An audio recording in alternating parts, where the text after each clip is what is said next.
இந்த காணொளியில நம்ம பார்க்க இருப்பது பல்வகை திறனறி பயிற்சி வினாக்கள்.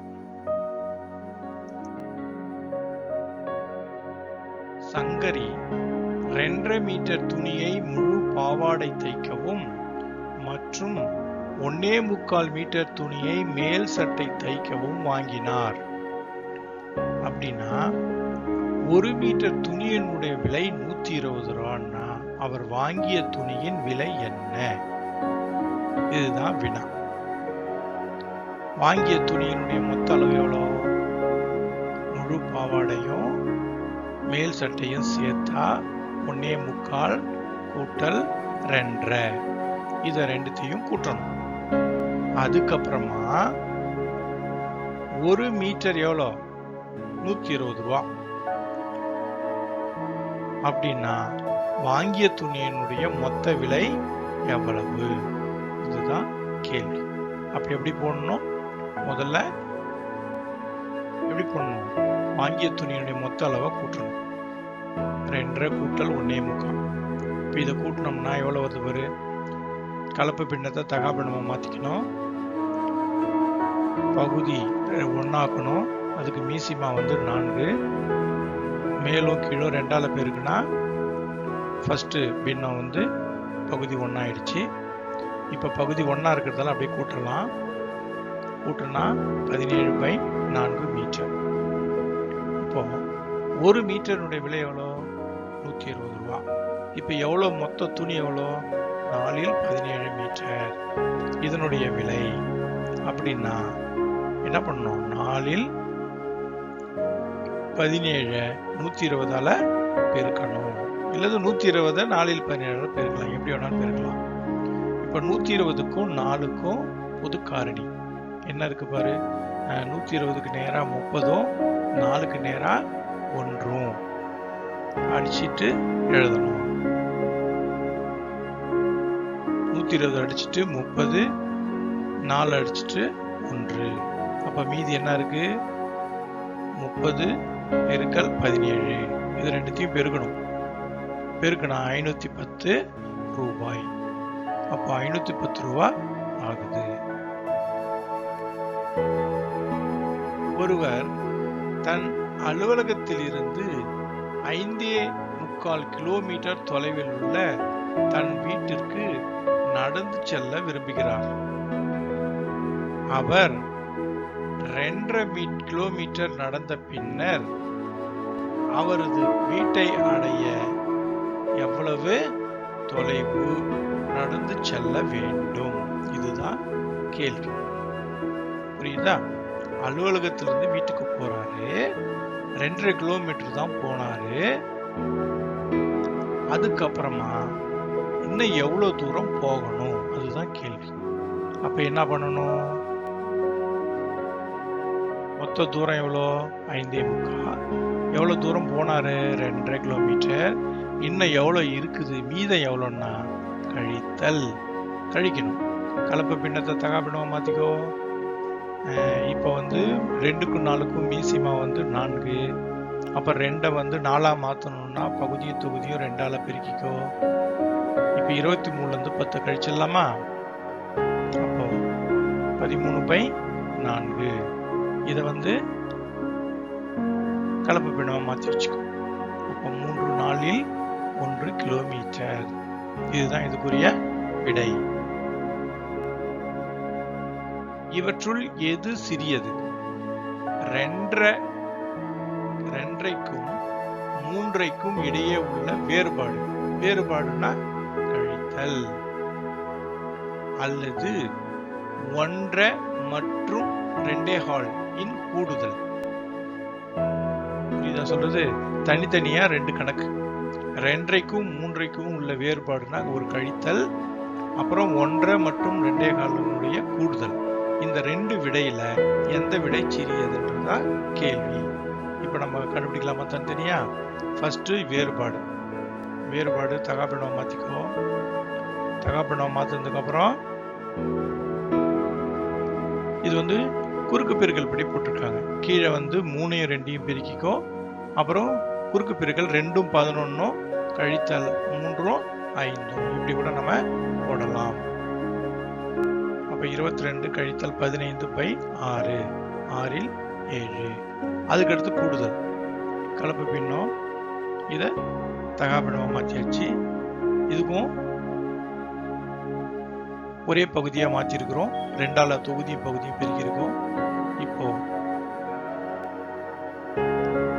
4 ஒன்றா இருக்கிறதால அப்படியே கூட்டிக்கலாம்.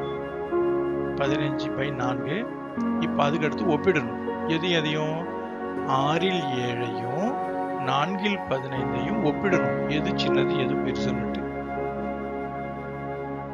இப்போ இதுக்கு சமான பின்னம் 12. 6க்கும் 4க்கும் மீசிமா வந்து 12. 12 வர மாதிரி தொகுதியும் பகுதியும் பெருக்கி வச்சுக்கணும். இப்போ பார்த்தாலே தெரியுது. 12ல் 45, அதாவது 4ல் 15 பெரியது, 6ல் 7 சிறியது.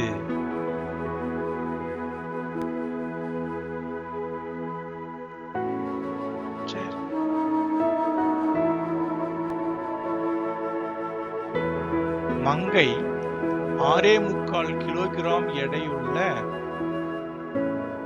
ஆப்பிள்களை வாங்கினார். கலை மங்கை வாங்கியதை போல் 1.5 மடங்கு ஆப்பிள்களை வாங்கினார். அதாவது மங்கை வாங்கினதை விட 1.5 மடங்கு அதிகமா வாங்கினாங்க. அப்படின்னா கலை வாங்கிய ஆப்பிள்கள் எவ்வளவு? அப்ப என்ன பண்ணணும்? 6.25ல் 1.5 சேர்க்கணும். புரியுதா? 6.25 பெருக்கல் 1.5.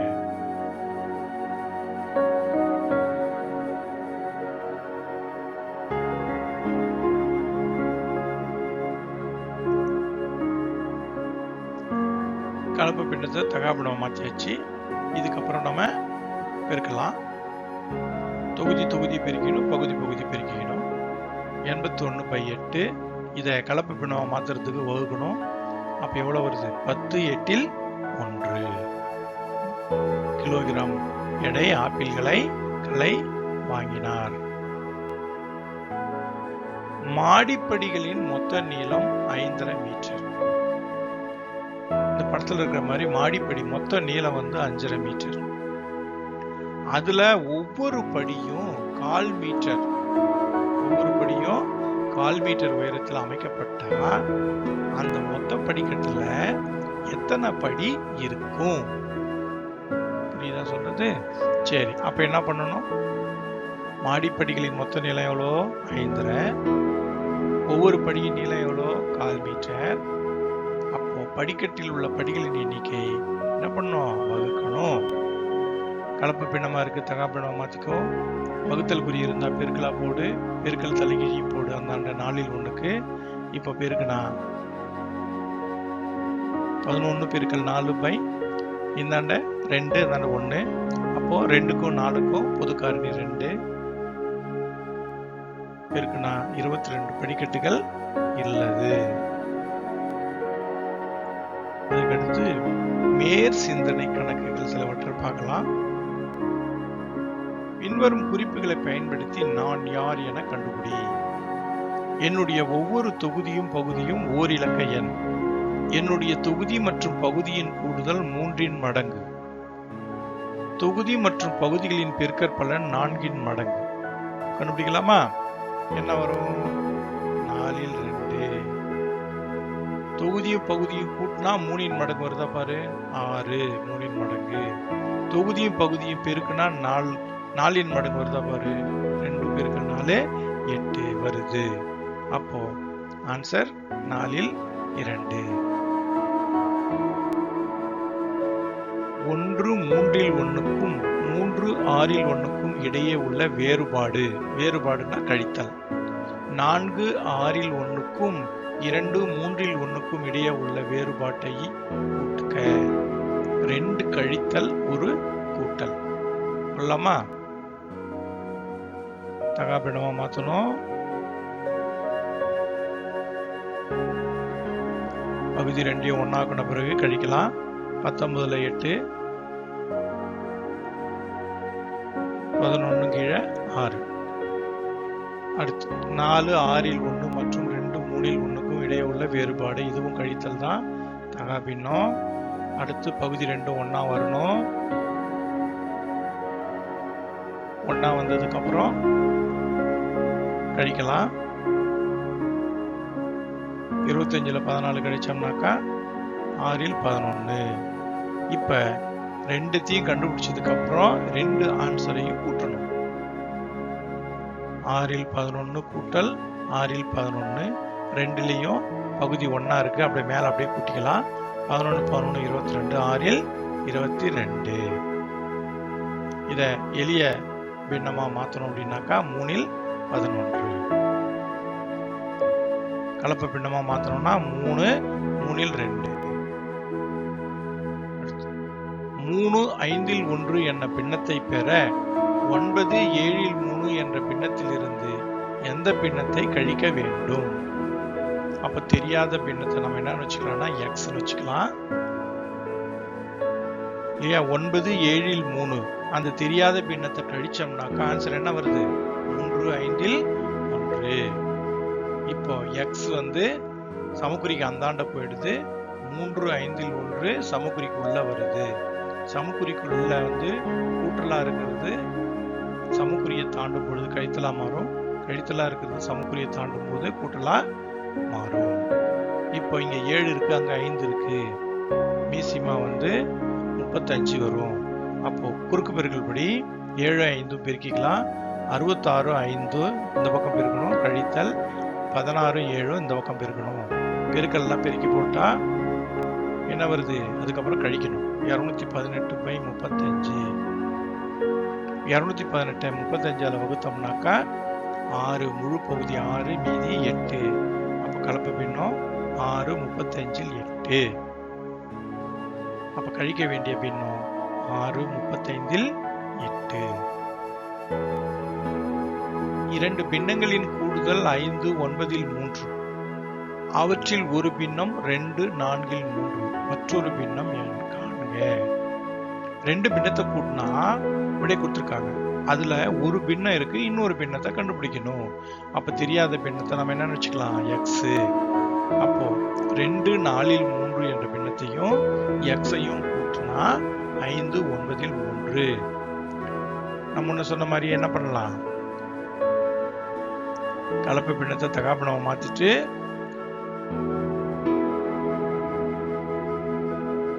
x = 3ல் 16 கழித்தல் 4ல் 11. 4ல் 11 சமக்குறிக்கு இந்தாண்ட இருந்து அந்தாண்ட போறதால குறி மாறுது. இப்ப கழித்தல்னாக்கா பகுதி ஒண்ணா வரணும். இங்க 3 இருக்கு, அங்க என்ன இருக்கு? 4 இருக்கு. அப்போ குறுக்கு பெருக்கல் விதிப்படி கீழே 3 4 பெருக்கிக்கலாம். கீழே பகுதியில போட்டுட்டு தொகுதியில 16 4 பெருக்கி கழித்தல் குறி 3 11 பெருக்கணும். அந்தந்த பெருக்கல் போடுங்க. 64ல 33 கழிச்சா 31/12. இத கலப்பு பின்னமா மாத்திக்கலாமா? முழு பகுதி 2 மீதி 7 கீழே 12. அப்ப மற்றொரு பின்னம் 2 12ல் 7. இதெல்லாம் நீங்க மேல் வகுப்புல போடக்குள்ள இந்த மாதிரி கணக்கு நிறைய வரும். 9 16ல் 3 என்ற பின்னத்தை பெற 3 16ல் 1 என்ற பின்னத்தோடு எந்த பின்னத்தை பெருக்க வேண்டும்? அப்போ அந்த பின்னத்தை என்ன எடுத்துக்கிற? x. என்ன கணக்கில் படி என்ன சொல்றாங்க? 3 16ல் 1 x என்ற பின்னத்தோட பெருக்கணும்னா 9 16ல் 3 கிடைக்குதுன்றாங்க. அப்போ கலப்பு பின்னமெல்லாம் தகா பின்னமா மாத்தி வச்சுக்கோ. இப்போ எக்ஸோட மதிப்பு வேணும்னாக்கா இங்க பெருக்கலா இருக்கு. பெருக்கலா இருந்து சமக்குறிக்கு அந்தாண்ட போனா எப்படி போகும்? தலைகீழ போகும். அந்த பின்னம் வந்து தலைகீழ மாறும். x = 16ல் 147 பெருக்கல் மேல 16 கீழே 49. 147க்கும் 49க்கும் பொது காரணி கண்டுபிடிச்சிட்டு 147க்கு நேரா என்ன இருக்கு? 3ம் 49க்கு நேரா 1ம் போட்டுக்கோ. x is equal to 3. இதுதான் இதனுடைய விடை.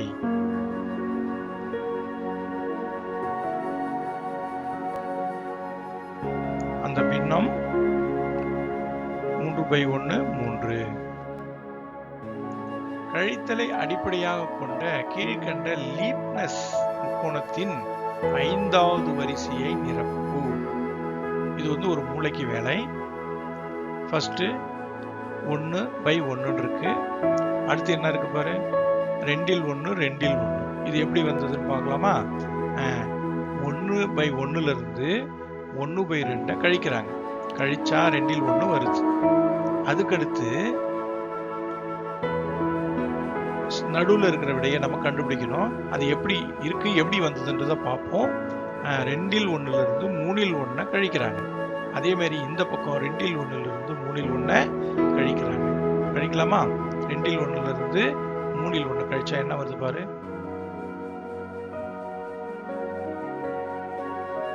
என்ன வருது? 6 1. அப்போ நடுவில் இருக்கிற 6 1 சரியா வருதா பாரு. கரெக்ட். அப்படின்னா இந்த மெத்தடை நம்ம மீதி இருக்கிறதுக்கு ஃபாலோ பண்ணிக்கலாம். அடுத்து பாரு, 7 இருந்து எதை கழிக்கணும்? கழிச்சோம்னா நடுவில் இருக்கிறது வரும். இப்போ 3 1 இருந்து 4 1 கழிக்கணும். அதே மாதிரி இந்த பக்கமும் 3 1 இருந்து 4 1 கழிக்கணும். இப்போ கழிச்சு பார்க்கலாம், விடை சரியானு பார்க்கலாம். 3 1 இருந்து 4 1 கழிக்கலாமா? 12 1 கரெக்டா வருதா? அப்போ இந்த இடது பக்கத்துல கழிச்சு அப்படியே விடையும், வலது பக்கத்துல கழிச்சு அப்படியே 12 1 போட்டிருக்காங்க. இப்போ எத்தனை வரி ஆயிருக்கு? 1 2 3 4 வரி ஆயிடுது. 5வது வரியை நிரப்பணும். இந்த 5வது வரியை நம்ம இப்போ நிரப்பி ஆகணும். அதே மெத்தட்ல ஃபாலோ பண்ணிக்கலாமா? 4 1 இருந்து 5 1 கழிக்கணும். அதே மாதிரி இங்க 4 1 இருந்து 5 1 கழிக்கணும். கழிச்சா என்ன விடை வருது பார்க்கலாமா? 4 1 இருந்து 5 1 கழிங்க.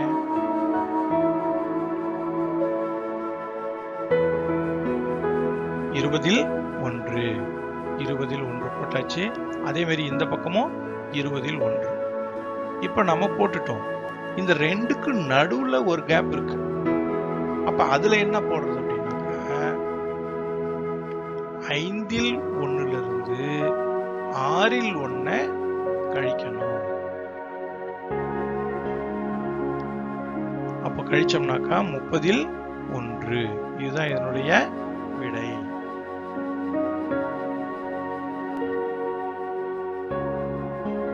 வண்ணம் பூசுபவர் சுவற்றின் 8 3 பகுதியை வண்ணம் பூசினார். 8 3 பகுதி பூசினார். அதுல 3 1 பங்கு மஞ்சள் நிறம். அப்படின்னா இந்த மொத்த சுவத்துல மஞ்சள் நிறம் பூசப்பட்ட பகுதியின் பின்னம் என்ன? அதாவது என்ன அர்த்தம்? 8 3ல 3 1 எவ்வளவு? அப்ப என்ன பண்ணணும்? இல் அப்படின்னு வந்தாலே தெரியும். அப்போ பெருக்கல். அப்ப பெருக்குனா 3க்கு 3 அடிச்சிட்டோம்னாக்கா 8 1. இதுதான் மஞ்சள் நிறம் பூசப்பட்ட பகுதியினுடைய பின்னம். அடுத்த வினா, முயல். ஒரு முயல் என்ன பண்ணுது?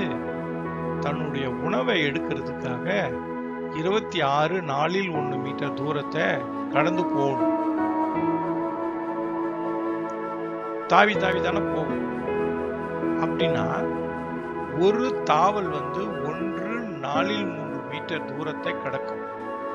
ஒரு தாவல் என்பது 1 4 3 மீட்டர் தூரத்தை கடக்கும். அப்படின்னா மொத்தம் எவ்வளவு இருக்கு? 26 4 1 மீட்டர் இருக்கு. அவ்வளோ தூரத்துக்கும் எத்தனை முறை தாவி போகும்? இதுதான் வினா. அப்போ என்ன பண்ணணும்? இது வகுக்கணும். மொத்த தூரம் 26 4 1. ஒரு தாவலால் கடக்கும் தூரம் 1 4 1 மீட்டர். அப்ப மொத்த தூரத்தை ஒரு தாவல் தூரத்தால வகுக்கணும். வகுத்தலுக்கு இது ரெண்டும் கலப்பு பின்னமா இருக்கு. டகா பின்னம் மாத்திக்கோ. பெருக்கல் போட்டு தலைகீழி போடு. இப்ப 105க்கும் 4க்கும்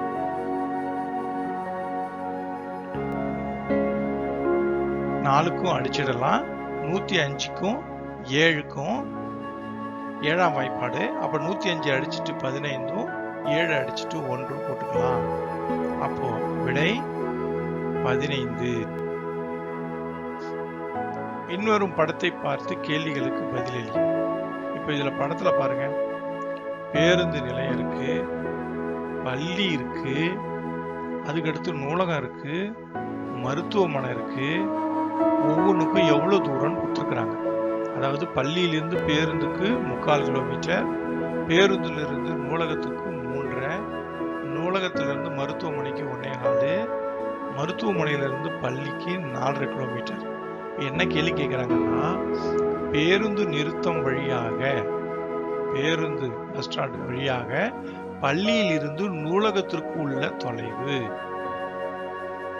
அப்ப பள்ளியில் இருந்து நூலகத்துக்கு போகணும் பேருந்து நிலையம் வழியாக. அப்ப பள்ளியில் இருந்து நூலகத்துக்கு போயாச்சு. இப்போ மொத்தம் கூட்டணும். இது 3/4 கிலோமீட்டரும் 3.5 கிலோமீட்டரும்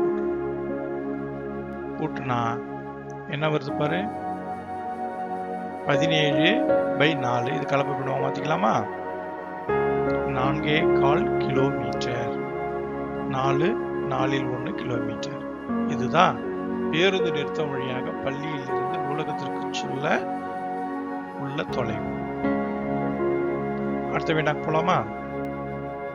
அடுத்த கேள்வி, மருத்துவமனை வழியாக பள்ளிக்கும் நூலகத்திற்கும் இடையே உள்ள தொலைவு. பள்ளியிலிருந்து நூலகத்துக்கு மருத்துவமனை வழியாக, அப்பா இந்த தூரம் என்ன வருது? 4.5 கிலோமீட்டரும் 1.25 கிலோமீட்டர். கலப்பு பின்னத்தை தகாப்படம் மாத்திக்கோ. பகுதியெல்லாம் ஒன்னா இருக்க மாதிரி பார்த்துங்க. இப்ப கூட்டலாம். கலப்பு பின்னம் 5 4 3 கிலோமீட்டர். அடுத்த கேள்வி, கேள்வி எண் 1க்கும் கேள்வி எண் 2க்கும் மிக குறைந்த தொலைவு. மிக குறைந்த தொலைவு எந்த தூரம் கம்மின்னு கேக்குறாங்க. ஃபர்ஸ்ட் 4.25 கிலோமீட்டர், இன்னொன்னு 5.25 கிலோமீட்டர். அப்ப எது 4.25 கிலோமீட்டர்? 5.25 கிலோமீட்டர்ல 5.25 பார்த்தாலே தெரியுது 5 கிலோமீட்டருக்கு மேல போகுது. இது 4 கிலோமீட்டருக்கு தான் இருக்கு. எனவே மிக குறைந்த தொலைவு 4.25 கிலோமீட்டர் பேருந்து நிலையம் வழியாக. அடுத்த வினா, பள்ளி மற்றும் மருத்துவமனை இவற்றுக்கு இடையே உள்ள தொலைவு டேஷ் முறை பள்ளி மற்றும் பேருந்து நிறுத்தம் இவற்றுக்கு இடையே உள்ள தொலைவு ஆகும்.